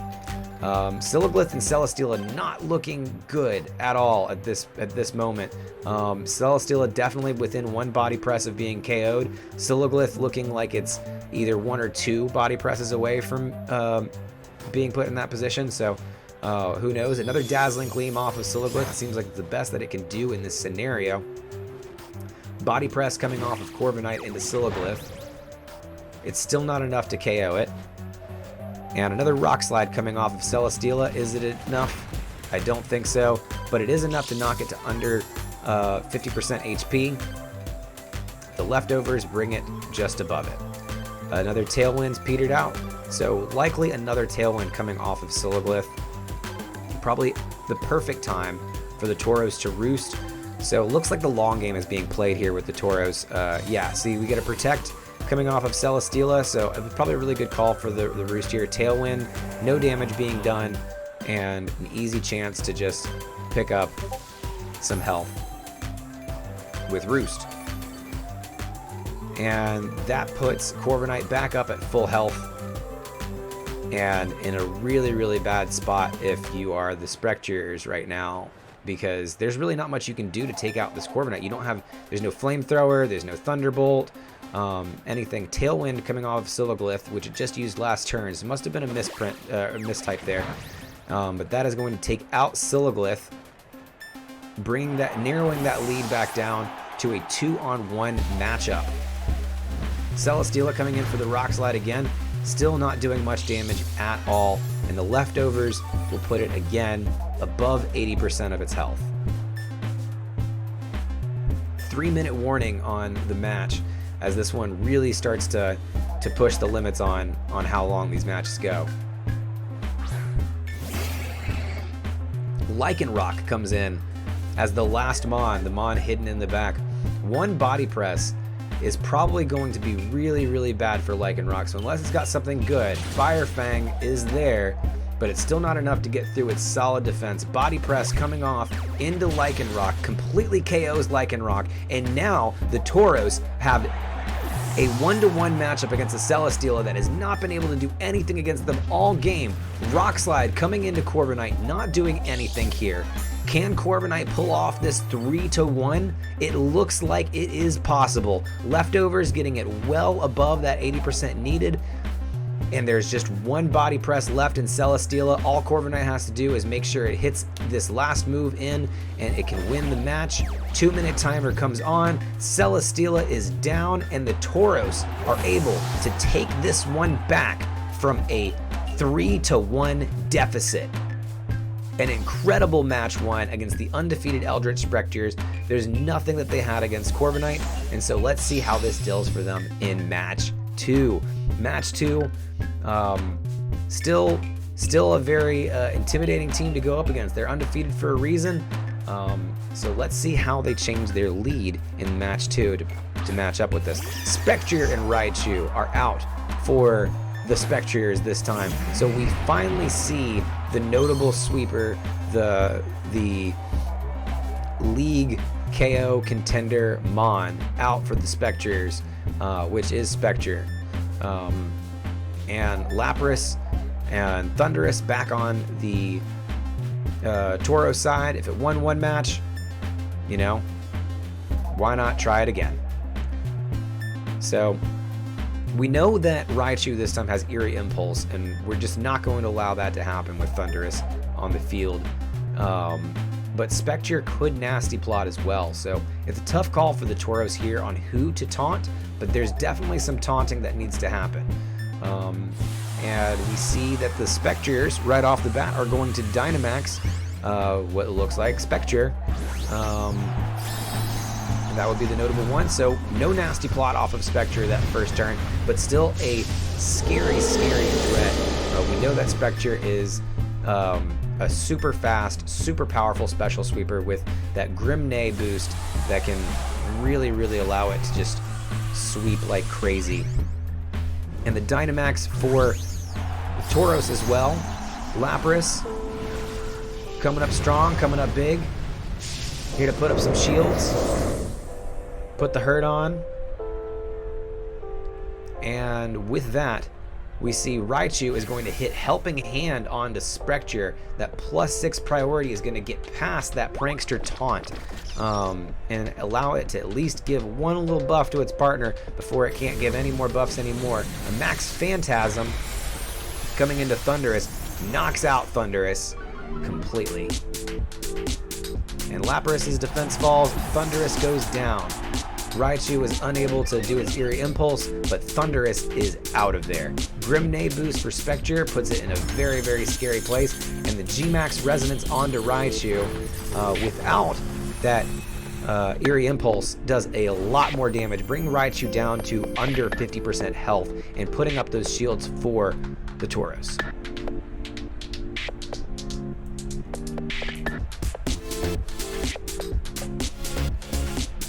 And we see Obstagoon switched in here for the Tauros. Coming in there looking pretty. A big threat to Spectrier. Because, you know, you got that Dark and Normal type. It can't be hit by Ghost type moves unless Spectrier is running something with like Mud Shot or something else like that. It's not going to be able to hit Obstagoon for the most part. Max Phantasm going into Lapras. Does a significant chunk of damage and will continue to reduce its defense, but not doing much other than that. Raichu gonna hit Obstagoon with a Nuzzle. Again, just like that last match, Obstagoon is paralyzed, but still retains its Guts boost. Max Geyser coming off of Lapras into Raichu without that Eerie Impulse boost. Lapras is able to take out Raichu with that Geyser. The same moves as that last match, just without that Eerie Impulse bust. It's just a lot better. And Knockoff does a hell of a whole lot of damage to Spectrier, who's sitting in there with just a sliver of health left. Great turn by the Tauros as Lycanroc joined the field on the Spectrier side. Now Lycanroc was the one they were holding off for the very end the last time, but this time coming out a little bit earlier. Don't know necessarily what the plan is with that, but there is a lot to think about. Why Lycanroc and why now? Spectrier, you know, not able to do much of anything unless it just hits another Max Phantasm off of Lapras. I mean, but that's just not doing too much. Lycanroc coming in with the Brick Break, breaking the Veil and taking out Goon. So that shows why they brought Lycanroc in the first place. Max Phantasm coming off of Spectrier into Lapras and taking Lapras down to about a little over or under 25% of Lapras' health. Max Lightning coming off of Lapras into Spectrier. Gonna take it out and put that electric terrain on the field, where with Lycanroc on the field and Spectrier down, we're at 2 and 2. 2 and 2 right now. So the score is even, but the previous match MVP is here, and Corviknight is ready to take it. Celesteela coming back for the Spectrier side as Corviknight comes out on the other side. Both sides sending out their Steel and Flying types into the battle to see what happens next. Lapras not getting the weakness policy boost that it needs to really get going, but was able to set up the field in a way that really benefits the Tauros over here. Life Dew is looking like the plan for Lapras, but it's really going to be a question of whether or not Lapras even get this off. A Brick Break from Lycanroc could easily take it out, and but we see that Brick Break go into Corviknight. Corviknight going to hit with another Bulk Up. And remember the plan from last match is going to try to see if we can do it again.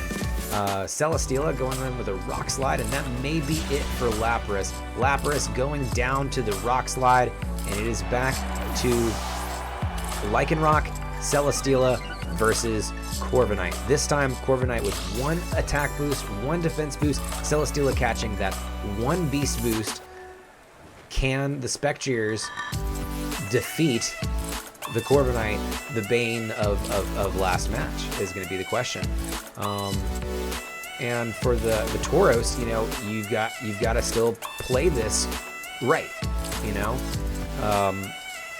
you're still down a Mon, and you're going to be taking double attacks each turn.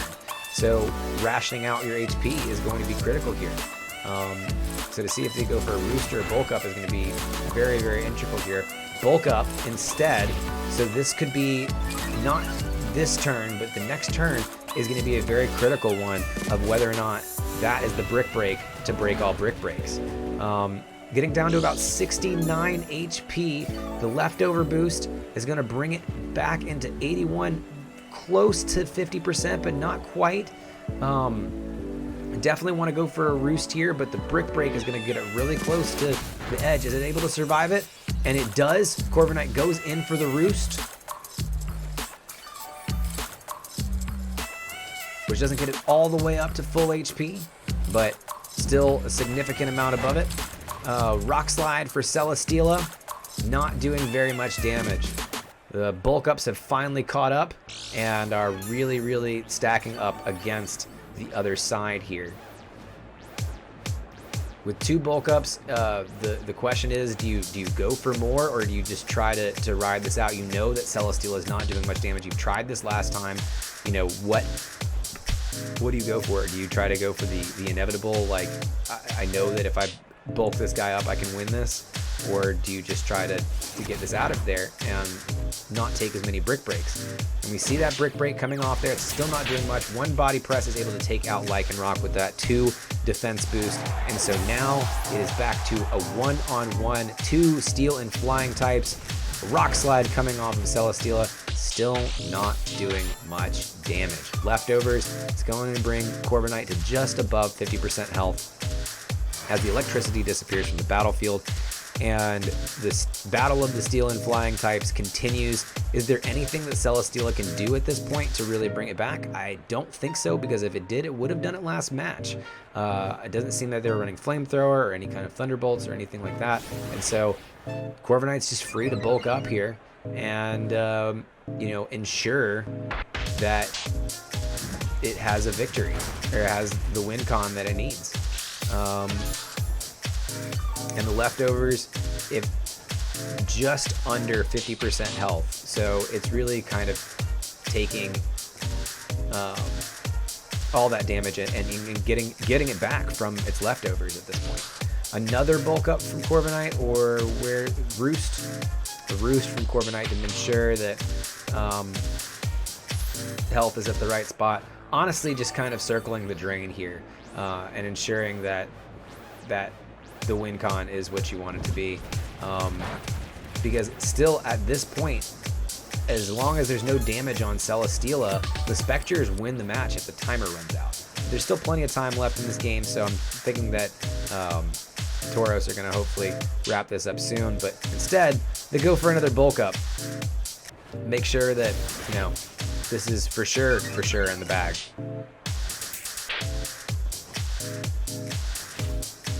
Celesteela trying something different, going for aerobatics. It's not very effective.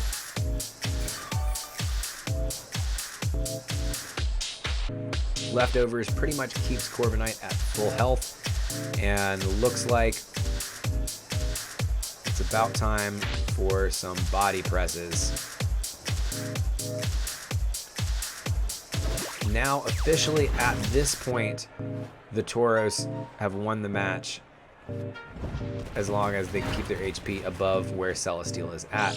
Rock Slides are not doing too much damage, and the leftovers are pretty much recovering from all the Rock Slide damage, so it looks like the Tauros are in a pretty safe spot here to just continue the body press damage and keep up the pressure.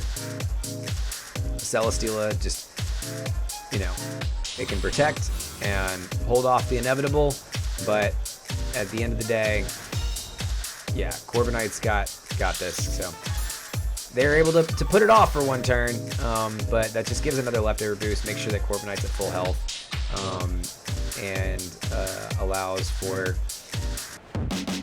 this next one to hopefully hit, because the protect fails, and it does.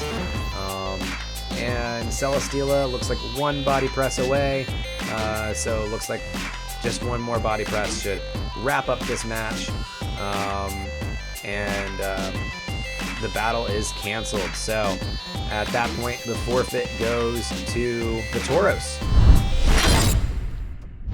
And with that incredible match 4, that'll wrap it up for this video of the Texas Tauros UGA Season 2 so far. If you want to catch more of these, I'll probably be streaming more of these on my Twitch channel. You can find me on Twitch at Rusebane, WRUSE_BANE, where I will be streaming the majority or the rest of my matches live on there, and maybe even sharing some more on this page as well. But thank you guys so much for tuning in. Be sure to like, subscribe, follow, do all of the things, and be sure to catch Geek Life live at 7 p.m. Central Time, 8 p.m. Eastern every Sunday here on Twitch at Geek Life Live. Until then, I will see you next time.